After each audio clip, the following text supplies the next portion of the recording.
안녕하세요. 오늘은 노후를 계획하고 계신 분들께 노년의 인생을 바꿀 매우 중요한 메시지를 전하려 합니다. 노년의 행복을 지키는 법, 절대 베풀지 말아야 할 6가지라는 주제인데요. 이는 단순히 금전적 손실의 문제가 아닙니다. 우리의 정신적, 신체적 건강과 안정된 노후 생활에 직결되는 문제들이죠. 혹시 이런 경험 있으신가요? 자녀를 위해서 혹은 가족을 위해서 많은 것을 희생했는데 정작 자신은 아무런 보상도 받지 못하고 후회로 가득 찬 시간을 보내셨던 적 말입니다. 이런 일이 반복되다 보면 노후는 오히려 더 불안정해질 수 있습니다. 오늘 말씀드릴 몇 가지는 그러한 문제를 예방하고 더 나은 노년을 만들기 위한 중요한 지침이 될 것입니다. 이 영상에서는 단순히 하지 말라는 말에 그치지 않고 각각의 상황에서 어떻게 대처해야 하는지 실질적이고 구체적인 방법들을 함께 알아볼 예정입니다. 사례를 통해 문제의 심각성을 직접 확인하시고 여러분의 삶에 적용할 수 있는 방법을 찾아보세요. 그리고 이 주제는 단지 개인적인 문제로 끝나지 않습니다. 우리 사회에서 흔히 볼 수 있는 노년의 희생에 대한 잘못된 인식과 문화적 문제도 함께 짚어볼 예정이니 끝까지 시청해 주세요. 이 영상이 단 한 분이라도 더 나은 노후를 준비하는데 도움이 된다면 그것만으로도 큰 보람이 될 것입니다. 당신의 노후 인생을 성공적으로 바꿀 것입니다. 좋아요와 구독 버튼도 눌러주시면 앞으로도 유익한 정보를 계속 받아보실 수 있습니다. 그럼 이제 본격적으로 시작해 볼까요? 첫 번째 이야기는 자녀와 관련된 상황에서 시작됩니다. 자녀를 돕는 것은 모든 부모님들께 자연스러운 일입니다. 하지만 그 도움의 범위가 자신의 한계를 넘어서게 될 때 큰 문제가 될 수 있습니다. 한번 상상해 보세요. 여러분은 평생 일해서 번 돈으로 안락한 노후를 계획하고 있습니다. 그런데 갑자기 자녀가 다급한 얼굴로 찾아와 도움을 요청합니다. 사업 자금이 필요하다고요. 아버지, 이 한 번만 도와주세요. 성공하면 몇 배로 갚겠습니다. 이런 말을 들으면 어떻게 하시겠어요? 대부분의 부모님은 쉽게 거절하지 못합니다. 한 부부의 이야기를 예로 들어보죠. 이 부부는 평생 아끼고 모아 노후를 대비했습니다. 그런데 아들의 사업 실패로 전 재산을 투자하게 되었죠. 그 결과 노부부는 은퇴 후에도 계속 일해야만 했습니다. 이러한 상황이 단순히 금전적 문제로 끝날까요? 아닙니다. 가족 간의 관계에도 큰 균열을 초래할 수 있습니다. 또 다른 예로 한 할머니는 딸의 학자금을 대기 위해 자신의 연금을 모두 사용했습니다. 딸이 좋은 직장을 얻으면 금방 갚아줄 거라 믿었죠. 그러나 딸은 계속 취업에 실패했고 결국 할머니의 생활은 크게 흔들렸습니다. 이처럼 선의로 시작된 도움도 결국 모두를 힘들게 할 수 있습니다. 그렇다면 우리는 어떻게 해야 할까요? 먼저 자신의 생활을 우선으로 생각해야 합니다. 자녀에게 도움을 주고 싶다면 이 금액은 절대 잃어도 괜찮다라고 생각할 수 있는 범위 내에서 지원하세요. 그리고 직접적인 금전적 지원보다는 자녀가 스스로 문제를 해결할 수 있는 방법을 찾도록 도와주세요. 예를 들어 아들이 사업을 시작하고 싶어 한다면 전문가에게 상담을 받도록 조언하거나 작은 규모로 시작할 수 있는 방법을 함께 고민할 수 있습니다. 자녀에게 중요한 것은 경제적 독립과 책임감입니다. 여러분의 희생이 자녀의 자립을 방해하는 도구가 되어서는 안 됩니다. 그리고 대화의 중요성을 잊지 마세요. 자녀와 재정 계획을 함께 이야기하며 서로의 기대치를 조율하세요. 이런 과정은 단순한 금전적 지원보다 더 큰 가치를 가져다 줍니다. 자녀를 돕는 일은 분명 부모로서의 큰 기쁨입니다. 하지만 그 도움의 방향이 잘못되면 모두를 힘들게 할 수 있습니다. 이 점을 꼭 기억하세요. 두 번째 이야기는 건강과 관련된 문제입니다. 여러분, 손주를 돌보거나 가족을 돕기 위해 자신의 건강을 희생한 적 있으신가요? 대부분의 부모님과 조부모님들은 가족을 위해서라면 몸이 부서지더라도 돕고 싶어 하십니다. 하지만 그 결과는 어떨까요? 한 할머니의 이야기를 들어보죠. 이 할머니는 매일 아침 일찍부터 손주를 돌보느라 하루 종일 쉬지도 못했습니다. 아이를 돌보는 건 사랑에서 시작되었지만 어느 순간 무릎 통증과 허리 통증이 시작되었죠. 병원에서는 쉬지 않으면 상태가 더 악화될 수 있습니다라는 경고를 받았지만 손주가 너무 귀엽고 자식의 일을 그만둘 수 없는 상황이라 계속 돌보기를 선택했습니다. 결국 이 할머니는 더 심각한 건강 문제로 병원에 장기간 입원해야 했습니다. 이 상황에서 가족도 결국 더 큰 부담을 지게 되었습니다. 이런 상황은 우리 주변에서 흔히 볼 수 있는 현실입니다. 그렇다면 어떻게 해야 할까요? 자신의 건강이 우선입니다. 자녀를 돕더라도 몸에 무리가 가지 않는 선에서만 해야 합니다. 그리고 도움을 주는 방법을 바꾸는 것도 좋습니다. 예를 들어 자녀에게 아이를 돌볼 때 도움을 받을 수 있는 커뮤니티나 서비스를 함께 찾아보도록 제안하는 겁니다. 가족을 돕는 건 분명 소중한 일이지만 자신의 건강을 희생하면서까지 할 필요는 없습니다. 건강을 잃으면 결국 모든 걸 잃게 됩니다. 여러분도 이런 점을 꼭 기억하시길 바랍니다. 세 번째 이야기는 감정적 희생입니다. 가족 간의 갈등을 해결하려고 자신의 감정을 억누르고 희생하셨던 적 있나요?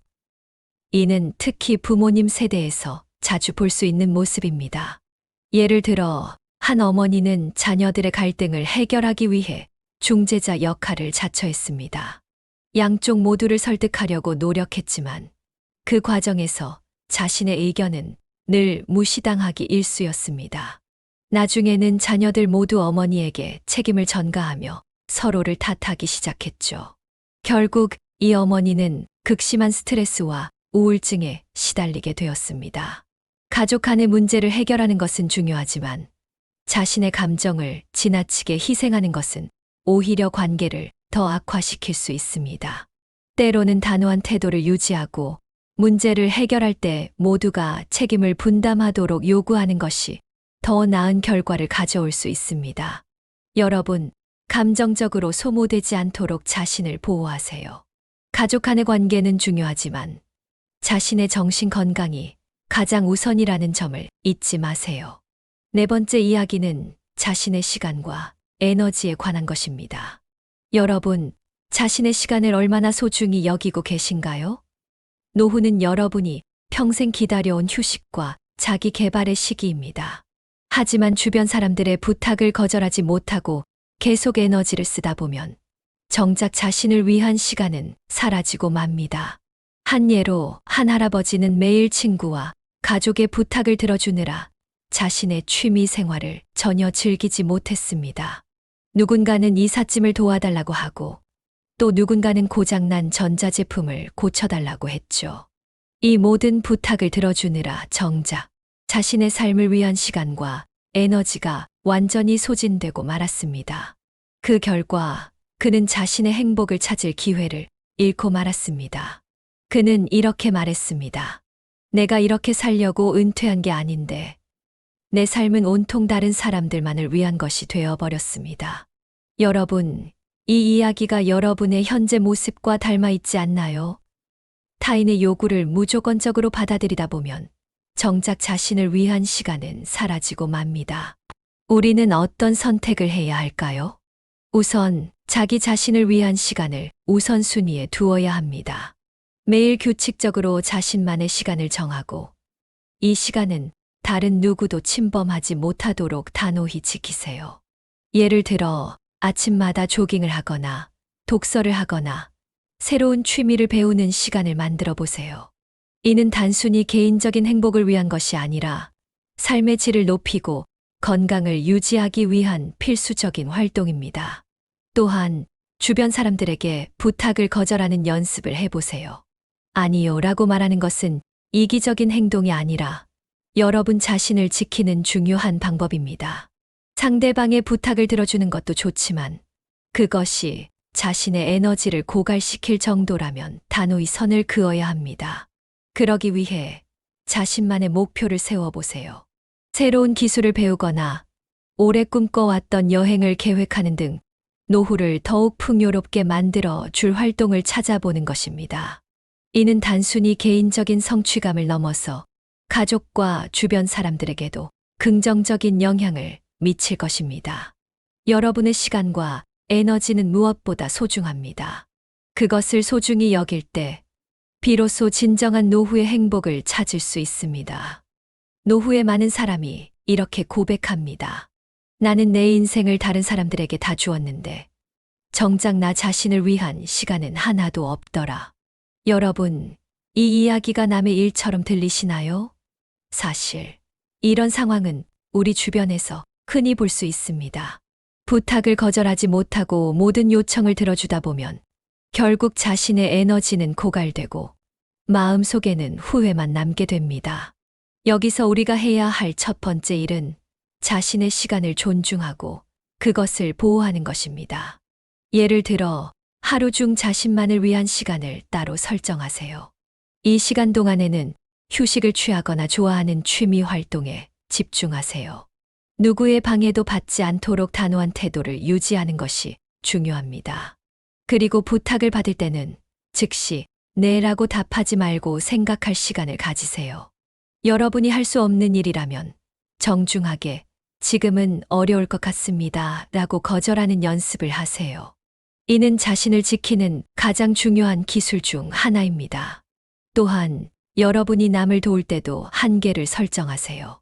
모든 것을 다 해주려고 하기보다는 자신이 감당할 수 있는 범위 내에서만 도움을 주는 것이 바람직합니다. 예를 들어 시간을 정해 특정 기간 동안만 도와주거나 전문적인 도움을 받을 수 있는 자원을 제한해 줄 수도 있습니다. 여러분의 시간과 에너지는 매우 소중합니다. 그것을 지켜야 여러분의 삶도 풍요로워지고 진정한 노후의 행복을 누릴 수 있습니다. 다섯 번째는 지나치게 관대한 용서와 희생입니다. 많은 분들이 가족이나 주변 사람들에게 상처를 받더라도 용서를 반복하며 자신의 자존감을 희생하곤 합니다. 하지만 이러한 행동은 결국 자신을 더 깊은 고통으로 몰아넣을 수 있습니다. 한 어머니의 사례를 들어보겠습니다. 이 어머니는 매번 자녀의 잘못된 행동을 용서하고 심지어 금전적으로 계속 도움을 줬습니다. 자녀가 도박으로 큰 빚을 졌을 때조차도 어머니는 연금을 끌어와 그 빚을 갚아주었습니다. 자녀는 결국 잘못된 습관을 고치지 못했고 어머니는 모든 것을 잃고 말았습니다. 여러분, 용서는 분명 중요한 덕목이지만 지나치게 관대하면 오히려 상대방에게 해를 끼칠 수 있습니다. 상대방이 자신의 행동에 대한 책임을 지도록 하는 것도 사랑의 한 방식입니다. 그리고 자신에게 상처를 주는 사람과는 건강한 거리를 두는 것이 필요합니다.